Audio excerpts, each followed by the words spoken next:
የአምላካችንና የጌታችን የኢየሱስ ክርስቶስ ስም ለዘላለም የተባረከ ይሁን። ዛሬ ደግሞ ከዓይናችን እንዳይጠፋ በሚል አንዲት ነገር መናገር ፈለኩኝ። ስሙ ለዘላለም የተባረከ ይሁን። እኔን ስለጠቀመኝ እናንተንም ይጠቅማችኋል በሚል ነው። ከዓይናችን ላይ እግዚአብሔር አይሰወርብን፣ ከዓይናችን ላይ እግዚአብሔር አይጥፋብን። በማንኛውም ሁኔታ ውስጥ ስንሆን እግዚአብሔር ስለ መንፈስ ዓለም የምናስባቸው፣ ስለ እግዚአብሔር ቃል የምናስባቸው፣ ስለ መንፈስ ቅዱስ፣ ስለ ኢየሱስ የምናስባቸው ነገሮች አይሰወርብን። ስሙ ለዘላለም የተባረከ ይሁን። ዓለም፣ ሰይጣን፣ ኑሮ በተለያየ መንገድ ፍላጎታቸው አንድና አንድ ነገር ነው፣ ሐሳባችንን መስረቅ። ከእግዚአብሔር ላይ ተነስተን ከእግዚአብሔር ላይ ዓይናችንን አንስተን ወደ ነገሩ ማተኮር፣ ወደ ዓለም ወደምታቀርብልን፣ ቲክቶኩ የሚያቀርብልን፣ ፖለቲካው፣ ኢኮኖሚው የሚያቀርብልን፣ አካባቢው የሚያቀርብልን ነገር ሁሉ እንዳለ የእግዚአብሔር ነገር መሸርሸር ነው ፍላጎቱ። ግን የእግዚአብሔር ቃል ደግሞ የሚለን ሌላ ነው። ስለዚህ እግዚአብሔርን መፈለግ፣ እግዚአብሔርን ሁሌ ማሰላሰል፣ እግዚአብሔርን መጠማት ሁል ጊዜ አለብን ብዬ ስላሰብኩ ነው። ዓለም እግዚአብሔርን መውሰድ ነው ፍላጎቷ። የእግዚአብሔር ቃል ደግሞ የሚለን አንድ ነገር ነው። ስሙ ለዘላለም የተባረከ ይሁን። ለምሳሌ ያህል በመዝሙር ምዕራፍ 1 ገና እንደገለጥ ነው የሚናገረው ነገር አለ። ስሙ ምዕራፍ 1 ቁጥር 2 ላይ የሚለውን እስቲ እንመልከት። ነገር ግን ይላል ደስ የሚሰኘው በእግዚአብሔር ሕግ ነው፣ ሕጉንም በቀንና በሌሊት ያሰላስላል። መዝሙር 1 ከ1 እስከ 4 ያለውን እናንተ አንብቡት። ስኬቱ፣ መባረኩ፣ በወንዝ ዳር መተከሉ፣ በረሃ ቢሆን ምንም ቢሆን እንደማይሰጋ ለምን ቢባል የእግዚአብሔርን ሕግ ነው የሚያሰላስለው። የእግዚአብሔር ሕግ ከዓይኑ ላይ የተሰወረ አይደለም። በሄደበት ስፍራ ስኬት ቢሆን፣ ዝቅታ ቢሆን፣ ማግኘት ቢሆን፣ ማጣት ቢሆን፣ ኤቭሪዌር ቢሆን የሚነግረን ነገር አንድ ነገር ነው። የእግዚአብሔርን ሕግ ያሰላስላል። እሱም በወንዝ ዳር እንደተተከለች። ስሙ ለዘላለም የተባረከ ይሁን። ሕይወታችን እንደዛ እንዲሆን እግዚአብሔር ስለነገረኝ ነው። ስለ እኔ አስቡ፣ ስለሚታየው፣ ስለ አካባቢው፣ አሁን ስላለችበት፣ ስለ ዓለም በተለያየ ነገር እያደረገ ሰይጣን ሐሳብን መስረቅ ነው የሚፈልገው። በእግዚአብሔር ላይ ያለንን ነገር ነው ማብዛት ያለብን። ስሙ ለዘላለም የተባረከ ይሁን። ቃሉ አይወሰድብኝ፣ የእግዚአብሔር ነገር አሰላስላለሁ። ስኬታችን ኃይላችን ይሄ ነውና የእግዚአብሔር ነገር ማሰላሰል፣ የእግዚአብሔር ነገር ማውጠንጠን፣ የእግዚአብሔር ነገር መነጋገር። መኪና እየነዳን ሊሆን ይችላል፣ ልብስ እያጠብን ሊሆን ይችላል፣ ወክ እያደረግን ሊሆን ይችላል፣ ልጆች ብቻ በየትኛውም ሁኔታ መለስ እያልን የእግዚአብሔርን ነገር ሜዲቴት ማድረግ፣ መለስ እያልን የእግዚአብሔርን ነገር ማሰላሰል፣ ማውጠንጠን አለብን። ስሙ ለዘላለም የተባረከ ይሁን። የዛን ስኬታችን እሱ ነው፣ ብርሃናችን እሱ ነው፣ ህይወታችን እሱ ነው፣ ከፍታችን እሱ ነው። ሰይጣን የመጀመሪያ ጦርነት ውስጣችንን ያለውን ነገር ባዶ ማድረግ ነው የሚፈልገው።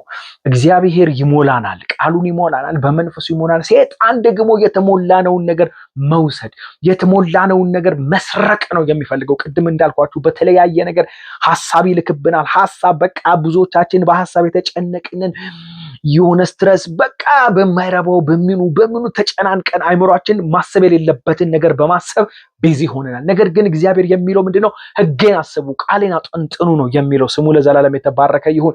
አሁን ለምሳሌ ስለ እግዚአብሔር ፍቅር ዝም ብለን ሜዲቴት ማድረግ፣ ኢየሱስ ክርስቶስ የከፈለው ዋጋ፣ ስለኔ የከፈለው ዋጋ፣ ከሰማያት ሰማያት እንዴት እንደመጣ፣ እኔን እንዴት እንደመሰለ፣ የማይገባውን መልክ የያዘ ፍቅርህ እንዴት ታላቅ እንደሆነ በቃ ሜዲቴት ማድረግ። ስለ መንፈስ ቅዱስ ሜዲቴት፣ በውስጤ መንፈስ ቅዱስ አለ፣ በዓለም ካለው ይልቅ በእኔ ውስጥ ያለው ይበልጣል። አንድ ወርድ ይዘን የእግዚአብሔርን ነገር ሜዲቴት ማድረግ። የዛኔ ምን ይሆናል?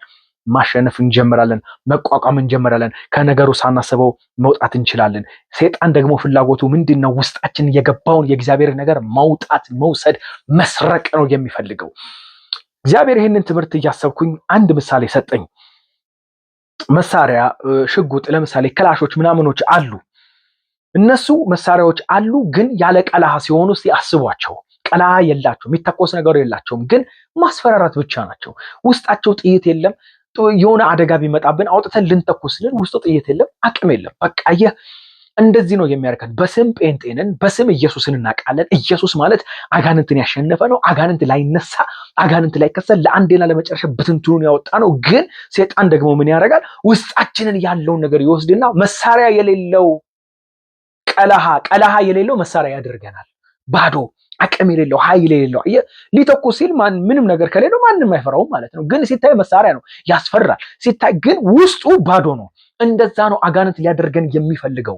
ስለዚህ የእግዚአብሔርን ቃል መሞላት፣ ቃል በተሞላ ቁጥር የእግዚአብሔርን ነገር ሜዲቴት ባደረገ ቁጥር የሚተኮስ ነገር አለ። ትፈራለህ ማለት ነው። መንፈስ ዓለም ያውቃል። ስሙ ለዘላለም የተባረከ ነው። ስለዚህ መሳሪያው ያለ ቀለሃ እንዳይሆን እኛም መሳሪያ ነን። የእግዚአብሔር ቃል በውስጣችን አለ። ያንን ሜዲቴት ማድረግ ምንተኩሰው ምንዋጋበት ጦርነት ምናደርግበት የእግዚአብሔር ነገር ነውና ውስጣችን እግዚአብሔር ያስቀመጠው ውስጣችን እግዚአብሔር የሞላው ነገር አይወሰድብን። ስሙ ለዘላለም የተባረከ ይሁን። በማርቆስ 4:15 ላይ እንደዚህ የሚል ቃል አለ። የሰይጣን ፍላጎቱ ይሄ ነው። አንዳንድ ሰዎች በመንገድ ላይ የወደቀውን ዘር ይመስላሉ።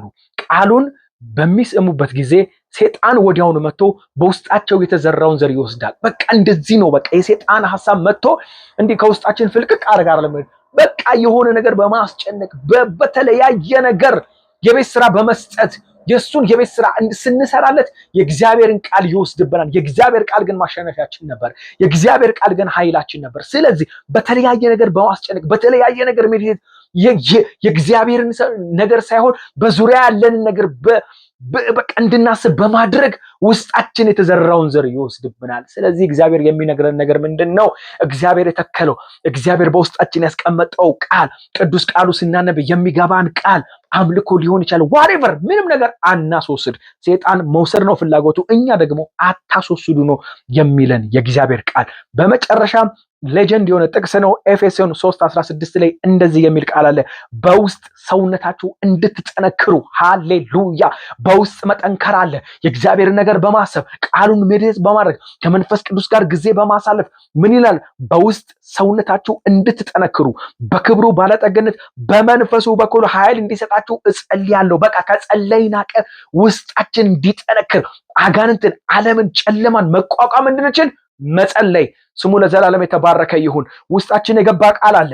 የእግዚአብሔር ቃል በእያንዳንዳችን ጋር አለ። አንድ ቃል ገልጠን ማንበብ፣ መጸለይ፣ ሜዲቴት የእግዚአብሔርን ነገር ማስፋት ይሆንልብን። የዛን ይመላል በውስጥ ሰውነታችን መጠንከር እንችላለን። ዓለምን፣ ኃጢአትን፣ ሰይጣንን ሁሉንም መቋቋም እንችላለን። ስሙ ለዘላለም የተባረከ ይሁን። በዚህ ቃል እግዚአብሔር አባት ሆይ ስለባረከን እናመሰግናለን። በውስጥ ስንወጣችን መጠንከር ስለሚሆንልን እናመሰግናለን። ቃልህን ሜዲቴት በምናደርግበት ጊዜ በሜዲቴሽን ውስጥ ያለውን ጸጋ፣ ክብር፣ ኃይል ስለምታገናኘን እናመሰግናለን። ክብር ሁሉ ለስምህ ይሁን በጌታ በኢየሱስ ክርስቶስ ስም አሜን።